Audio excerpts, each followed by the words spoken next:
Hujan telah turun sejak tengah malam.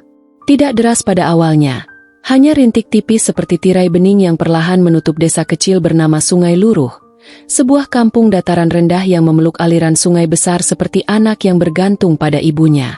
Sungai itu selama puluhan tahun memberi kehidupan, air, ikan, kesuburan tanah.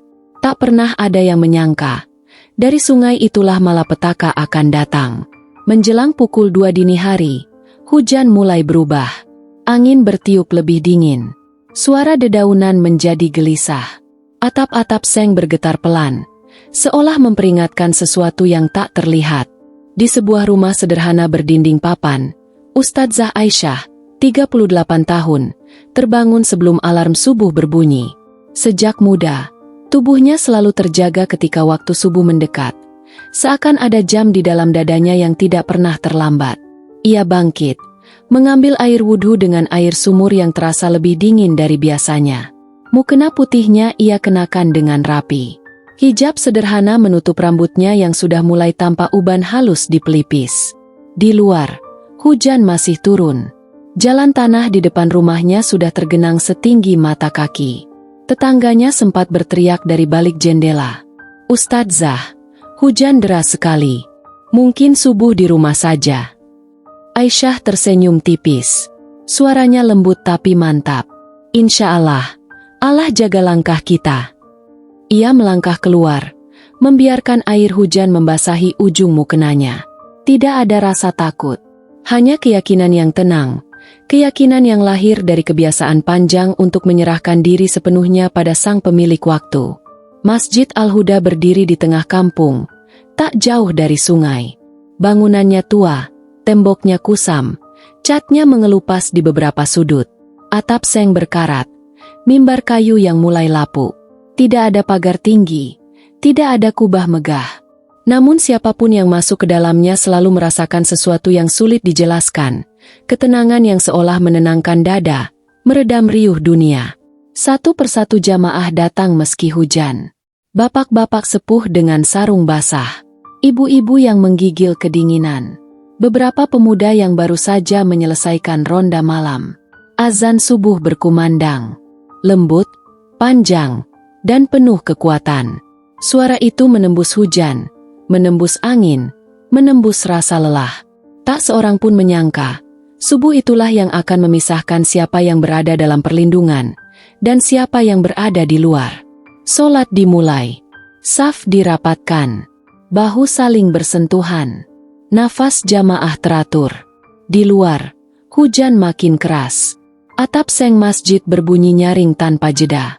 Pada rakaat pertama, air mulai merembes ke halaman masjid. Tidak ada yang panik. Banjir kecil sudah biasa di Sungai Luruh. Namun pada rakaat kedua, suara hujan berubah. Bukan lagi suara air jatuh, melainkan gemuruh arus besar, berat, dalam, dan menggetarkan. Lampu masjid tiba-tiba padam. Gelap menyelimuti ruangan. Hanya cahaya abu-abu dari luar yang masuk melalui jendela. Beberapa jamaah tersentak. Ada yang hampir membatalkan solat. Namun di saf depan, Ustadzah Aisyah tetap berdiri tegak. Bacaan imam tetap mengalir. Tenang, tidak tergesa. Solat diselesaikan. Salam terakhir diucapkan dengan kehusyukan yang tak pernah terasa sedalam itu sebelumnya. Belum sempat berzikir, seorang pria berlari masuk ke masjid. Bajunya basah kuyup, wajahnya pucat, nafasnya terengah. Banjir bandang dari hulu, sungai jebol. Kata-kata itu seperti petir di dalam masjid. Di luar, air sudah setinggi betis dan naik cepat. Arusnya deras. Jalan pulang ke rumah masing-masing tak mungkin dilewati. Pintu masjid ditutup rapat. Wajah-wajah saling pandang. Ada ketakutan yang mulai menjalar. Ada ibu yang memeluk anaknya lebih erat. Lalu suara Ustadzah Aisyah terdengar, lembut namun jelas. "Tenang, kita tidak kemana-mana. Kita di rumah Allah. Mari bertahan dan berdoa." Tak sampai 15 menit kemudian, banjir bandang datang sepenuhnya. Air hitam bercampur lumpur menghantam rumah-rumah dengan kekuatan yang tak pernah disaksikan warga sebelumnya. Dari jendela masjid, jamaah melihat dinding roboh, Atap beterbangan, motor, lemari, bahkan kandang ternak hanyut seperti daun kering. Teriakan terdengar di kejauhan. Lalu hilang, ditelan gemuruh air. Air mengalir deras mengelilingi masjid, setinggi dada orang dewasa. Batang pohon, balok kayu, bahkan potongan rumah menghantam tembok masjid dengan keras. Namun sesuatu yang tidak masuk akal terjadi. Air tidak masuk ke dalam masjid. Mengalir deras, tapi berhenti tepat di ambang pintu. Lantai masjid tetap kering. Di dalam, tangisan pecah. Ada yang sujud lama. Ada yang berpelukan sambil beristighfar.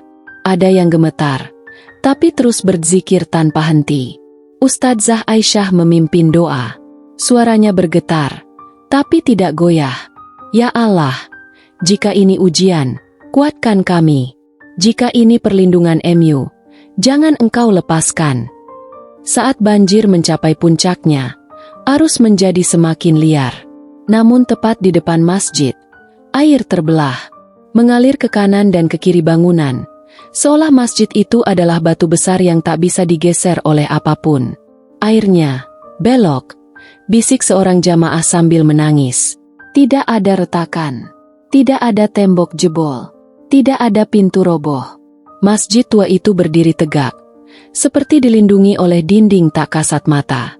Waktu berjalan lambat, jam demi jam berlalu dalam doa, zikir, dan keheningan yang penuh harap. Tidak ada yang tidur, tidak ada yang berani bersuara keras. Ketika pagi tiba, suara arus mulai melemah. Air perlahan surut, meninggalkan lumpur tebal dan bau tanah basah. Pintu masjid dibuka. Yang terlihat membuat semua jamaah membeku. Tidak ada lagi rumah di sekitar masjid. Bukan rusak, tetapi hilang. Jalan kampung berubah menjadi lautan lumpur. Barang-barang warga tersangkut di pagar dan pohon di sekitar masjid. Namun Masjid Al-Huda berdiri di tengah kehancuran itu. Utuh, kokoh, tidak bergeser sedikit pun. Warga dari daerah atas berdatangan. Mereka terdiam, tak mampu berkata-kata. Masjid ini di jalur banjir. Kenapa masih berdiri? Ini pertolongan Allah. Ustadzah Aisyah menunduk. Air matanya jatuh ke lumpur. Allah menjaga siapa yang berada di tempat sujud. Hari-hari berikutnya diisi dengan duka. Masjid menjadi tempat tinggal sementara, dapur umum, dan tempat menenangkan jiwa yang kehilangan segalanya. Setiap malam, doa dipanjatkan. Tidak ada ceramah panjang. Hanya zikir, istighfar, dan tangisan yang jujur. Bagi warga Sungai Luruh, kejadian itu bukan sekadar selamat dari bencana. Itu adalah peringatan yang hidup, bahwa ketika segalanya hanyut, rumah Allah tetap berdiri. Bahwa ketika manusia kehilangan pegangan, sujud adalah tempat paling aman. Dan hingga hari ini, setiap kali azan subuh berkumandang di kampung yang sedang dibangun kembali, warga selalu teringat satu kenyataan yang tak pernah mereka sangka. Mereka selamat bukan karena kuat, bukan karena pintar, tetapi karena berada di tempat yang Allah kehendaki untuk dilindungi.